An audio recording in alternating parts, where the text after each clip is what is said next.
Hey guys, this is just a video to kind of go through the PowerPoint for Essay 3's film analysis. What you're going to be doing is doing a film analysis on the film Misery. So for Essay 2, you should have already watched Misery and hopefully watched it more than once. So now you're really going to be just concentrating on scenes and coming up with some film devices to talk about. And what you're looking for are 3 scenes that create suspense. Okay, if you look at the Essay 3 instruction sheet, suspense is anything that makes you wonder what's going to happen next or create some kind of excitement or nervousness. I gave you that topic because it is the easiest. You have a ton of scenes that you can choose from. Okay, so let's just go ahead and get started. I'm going to go through these. I'm not going to take a long time, just kind of helping you go through. The first part of this PowerPoint just mentions some simple terms, okay, that filmmakers use. A shot. That is just an unedited piece of film, okay? Have you seen examples where they'll say stop, action, that kind of thing? Those are separate shots. So a shot is just one long piece of film, okay? It's a building block. You put several shots together.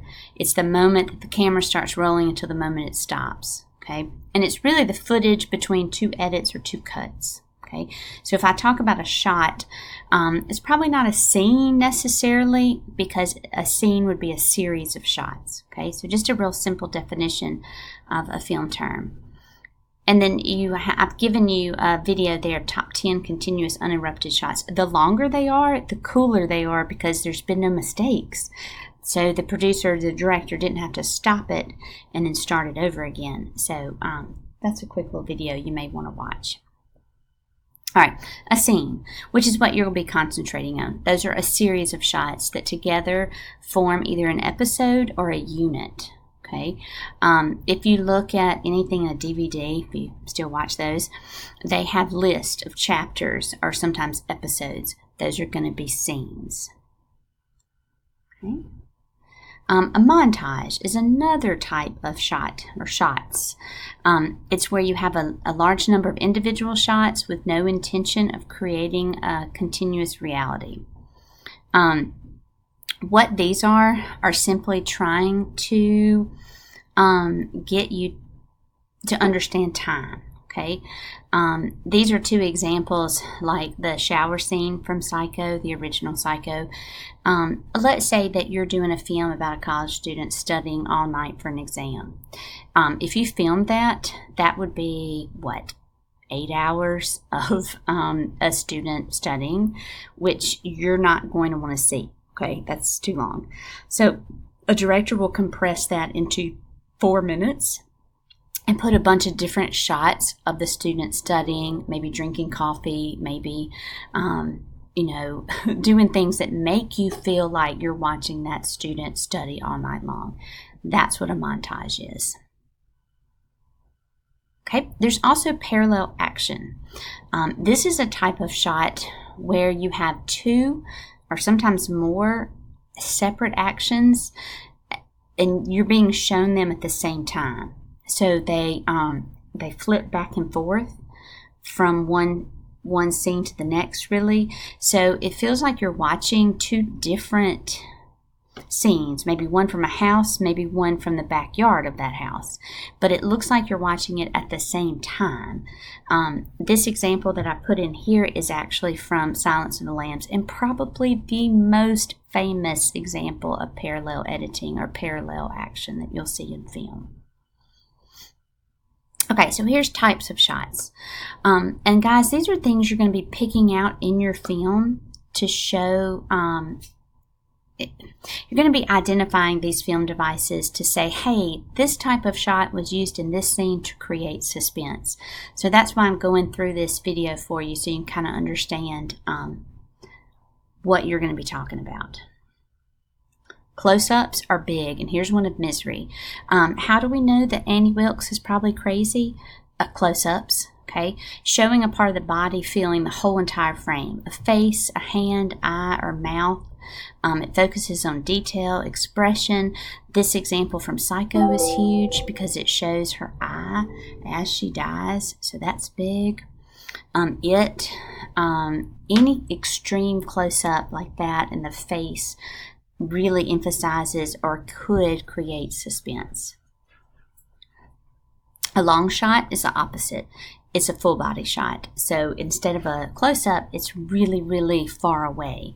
Shows the full human body, sets the scene. You could use this in one of your examples to create suspense in that it's setting the scene for you. You're seeing things in the background that possibly you couldn't see if there was a close-up. Mid-shot is what it sounds like. It gives background information, like with the scene from Titanic, you can kind of see what's going on in the background, but it only shows a person from waist to head. Okay? And then here's a scene from the original Halloween that shows all of them. So you can watch that scene and see if you get the close-up, the medium shot, and the long shot. All three of those are very evidently seen in this particular clip. Oops, I did not mean to start that. All right, here's an example. It gives you everything. Medium shot is in the yellow.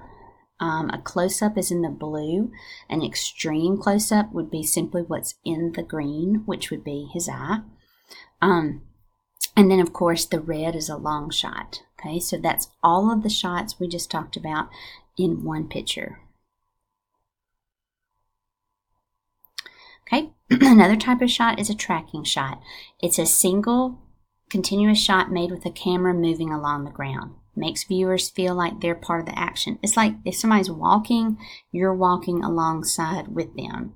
And this one, this little video is an example of Stephen King's The Shining. And this little boy is going to this abandoned hotel in his little three-wheeler. And it feels like you're going along with them, and we never know what's going to be at the next turn. A little scary. Definitely creating suspense. A reverse shot, this is simply when the angle of shooting is opposite to that of the preceding shot. You use it in dialogue. When you do dialogue, you're going to have two people looking at each other, because if they were looking at the camera, it wouldn't make sense.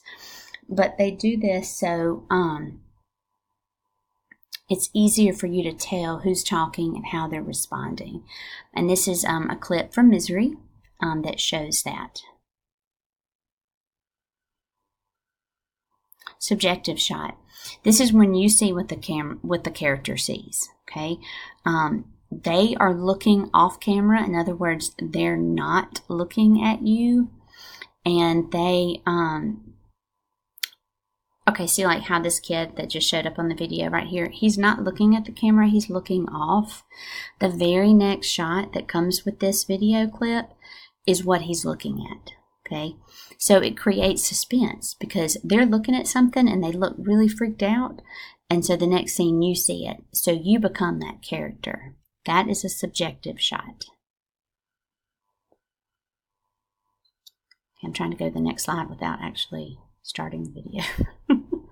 Hard to do. And it won't let me do it. Okay, so here's just a recap. This is a clip from The Ring, and it kind of goes through and shows you all the different types of shots in one scene.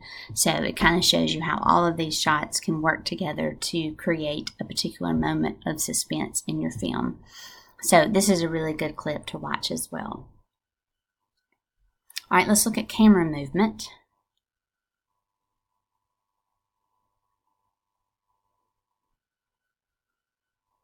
All right, when the camera moves from side to side from a stationary position, okay? It's not moving alongside you. It has to remain stationary like it's on a tripod. And here's an example of that. And that's a pan, of course. A tilt is when the camera goes from up to down. Again, it's also like it's on a tripod. And this is a clip from Friday the 13th that shows you the tilt shot. And it tells you to fast forward to the video to the 5:29 mark to catch the tilt, because you might miss it. All right, here's camera angles. low and high angle shots. All right.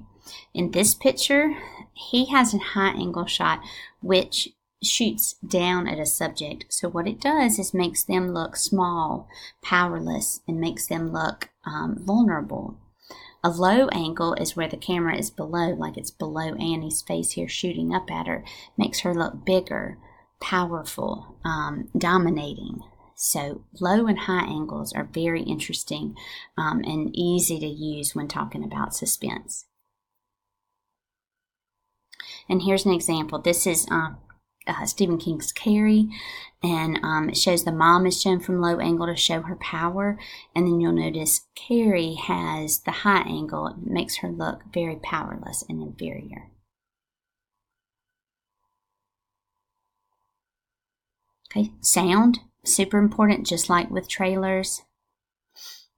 The score, any of those can be suspenseful.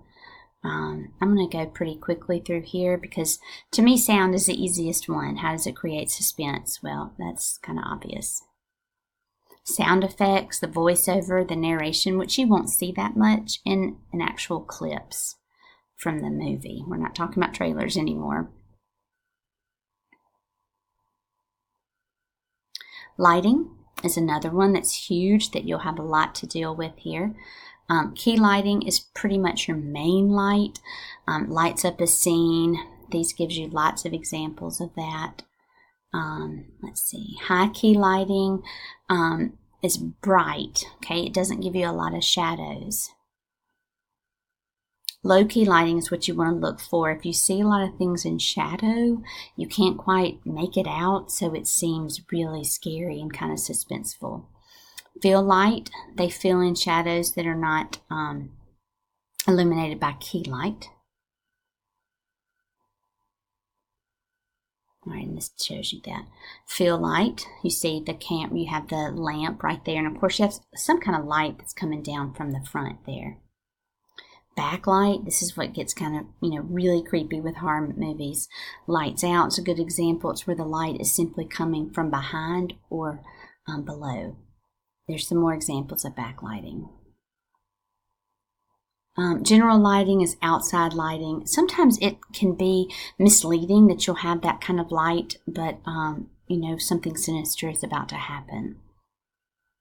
Down lighting, your camera's up here, putting the light down, so it creates lots of shadows.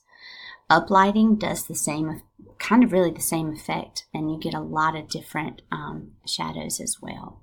Spotlight. If it's being spotlighted, you know something probably bad is going to happen. And then this gives you some examples of different lights that we talked about. Okay, and then some examples that you can use to practice. Okay, so that's just a real brief. If you have any questions about, any of the terms, feel free to ask me. But they're really basic, and all you're doing is how do they use lighting to create suspense? How do they use the camera movement? How are close-ups used to show suspense? If Annie, you choose a scene where Annie is doing something to Paul, look at how the camera treats her. Is she from a high, a low angle? So you see her from, face up. Does she look powerful? Is there a close-up of her face as it changes from normal to angry in like a half second? Those are the kind of things you're looking for as we talk about Essay 3. All right, thanks.